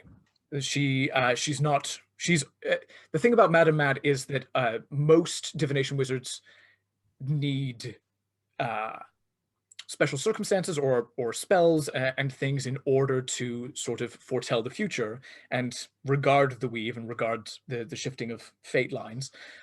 Madame Mad is one of the very few individuals who's constantly in that state, which is part of the reason I imagine she got her moniker. So divination wizards often will feel the presence of Madame Mad because she's constantly in that state, in that place. He said that she broke with the weave earlier today. And I'm sort of delivering that news to you in a calm voice. That's, if you have the ability to check on her, that might be a good thing. Yeah. Yes, thank you. We will look into that. Thank you for letting me know. Thank you. Maybe he seemed very concerned. Yeah, no, it doesn't sound good. No, and that's not the kind of thing that somebody will have done that. Yes. To her. Yeah. I yeah. Figured as much. Do you know around what time of day it was? I think it was around noon that happened. Okay. Thank you. Yeah, someone will definitely be looking into that. Thank you. Yeah, of course. All right. Hopefully, anyway, if you can get somebody, Ciara kind of goes, I'll check on it. That's fine. Thank you. Yeah, Thank no you. worries. You need to rest. I'll check on that. Yeah. I'm gonna head off to bed. Go back to my group, but I'll talk to you soon. I'm doing some training to get better protect myself and my friends. So I'm Amazing. quite tired after that. I did that, I trained a lot today, so I should probably head to bed because I've got more training in the morning, afternoon, sometime tomorrow. Incredible. I hope it goes really well. Thank you. All right. I love you. I love you too. Please stay safe. Please don't die. Please. I'll do my best. Okay, good. Please. Thank you. I try very hard not to worry about you, but Well, Devin can tell you I can take care of myself and him when he doesn't take care of he's himself. not fooling around. Yeah. Yeah. Good night. All right.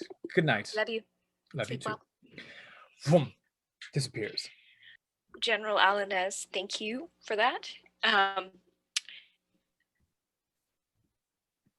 Yeah, I hate to ask more of you, but if you can check on Madame Mads, she's No. We've met with her several times now, and she and Gnurgle seem to sends off some magical runes that she draws in the air. It's the order sent. Thank you. Yeah, of course. She's eccentric, but she's a Grendian citizen. All right, I'm gonna head off to bed. I have one question. Are you and your family from here originally, or elsewhere? Before I sort of climbed the ranks and took a position here, we were situated in Orenseal, a city to the west, on the border with Rothanel. Okay. I was just asking. I was curious about. I care a great deal about Isabyn. You were wondering about Joamin and Lynn and why they would go in the opposite direction to when I said Yeah. Nausicaa. Yeah. Okay, that makes sense. Yeah, I'm not gonna give you the if you heard her talk, because I can tell you care. But I've got her back. My concern is that family should never hurt one another, and dying and leaving your child in an orphanage is unacceptable behavior from my sister. So I'm going to try to make that right if I can, even by 1 degree. All right. I'm going to head off. Thank you very much. We will see you in the morning tomorrow. See you in the morning tomorrow. Sends you off to bed. You guys sleep through the night. Lydiana, this is a dreamless night for you. You get, for the first time in a very long time, you get REM sleep. Nice. No dreams, straight the way through. Lovely stuff. Is that because I'd cast my new darkness on myself? That is because no magic is active in this room. I do like the idea that you just made yourself shrouded in darkness and nothing could find you. Yeah. Anti-blue light spell. Yeah. Yeah. Gnurgle. The morning comes. There's a sort of a knock on your door. The general is outside. It's very early still. She says, something happened to Madame Mad yesterday. We've got her. She's okay. Well, physically okay. She's asking to see you. Oh, he smirks a little bit. Yes. Give me just 1 second, please. And he shuts the door and puts on a robe and brushes his beard out. And answers the door again. Take me to her quickly, then, please. Brings you quickly sort of down some stairs to a room which is not a prison, but is secure. Opens the door, and you can see that Madame Mad has always been crazy, is not okay right now. Again, sort of like physically fine, but she's sort of talking to herself and going over to the walls and not like drawing blood or anything, but just like drawing with her fingers on the walls and sort of muttering. Her hands are shaking. And she'll sometimes she'll react to something. She sees you come in. She goes, Gnurgle, you're here. I've been. There have been other things, other places I've had to be. I had a friend. I needed to help them, and I looked for the person. I looked for the one who invites. I looked for him, and he looked back, and I couldn't find him. And I looked too hard. I found too much, and I had to come here. I had to see you. There's so much that I've missed. Long threads that are years, decades in the making that are coming to a head here. They were too subtle. I didn't see them yesterday. You have to, Gnurgle, I see the end of a barrier. I see the fundamental name being tarnished and worn and moved around. Lines in the sand are crumbling. I see ghosts wandering the city. I see hordes of phantoms flooding the streets. I see a human wearing a mask of iron burning into his flesh. He stands and declares a name. He fights a halfling. He offers his hand. There's a half-elf there's a woman. She has to, the hand she's going to be offered, she has to accept, the half-elf has to accept the hand offering. Gnurgle, she chooses to accept or reject the hand, and the threads all depend on that choice. There's a choice, that fulcrum, turning point. She sort of continues to jabber on. Right, well, okay. I'll let her rant on still. Is there any more that needs to come out? No, those are the main things. She sort of clutches you and she kind of goes, do you understand? Do you understand? You're going to tell them. You're going to tell them that they need to accept. Yeah, yes, my dear. Yes, my dear. Yes, of course. It all sounds very strange and very scary. I'm quite excited, I must admit, but what can I do for you, my dear? You seem in a right awful mess. I knew I could come to you, Gnurgle. I knew you could. You are just the most wonderful, wonderful Gnurgle. I have to stop looking. I have to stop looking for him. I have to stop. I won't be able to help anymore. I won't be able to help. I just have to sit. I just have to sit, and I just have to. I've lost my connection. I just have to sit. I just have to sit. I just have to sit and wait for the ghosts to fall. I have to sit and wait for the ghosts to fall and for the order to break. I have to sit and wait for the kings to fall and the nations to rise. I need to wait. Cool. I'm just seeing if there's anything I can do for her right now. Yeah. To calm her down a little bit. No, really isn't. Fine. Got any good drugs on you? Good point, actually. Yeah, well done, Gwen. Of course. And a pink, that'll calm her down. Yeah. Turn her pink. Yes. Gnurgle reaches into his robe and he pushes out his little bag, and he passes through to Mads a shroom. Here, my dear, why don't you just swallow this tiny little mushroom, and I'm sure this will help you in the meantime. And all it's going to do is that it's just going to send her. Oh no, sleep's not a very good thing in this realm at the moment, is it? So it's just going to calm her down. It's going to bring her down, and yeah, it's just going to mellow her out a little bit. She A bit like morphine. Yeah, she sort of calms down. The shaking stops, and she sort of stops talking to herself and just sits and breathes a little bit easier. Ciara goes, thank you, that'll be good for her. We're gonna look after her.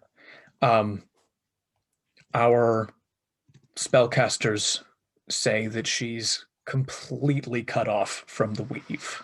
I don't know what happened. I've never seen this before, but that is what we're dealing with for Madam Mad.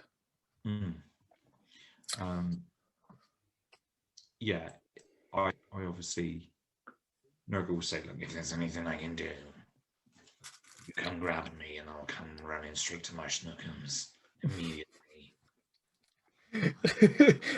Little Madam Mad overhears and just goes, that is where we will end tonight's session. So shit's about to go down. thanks, Josh. Thank you all so very much for watching and playing.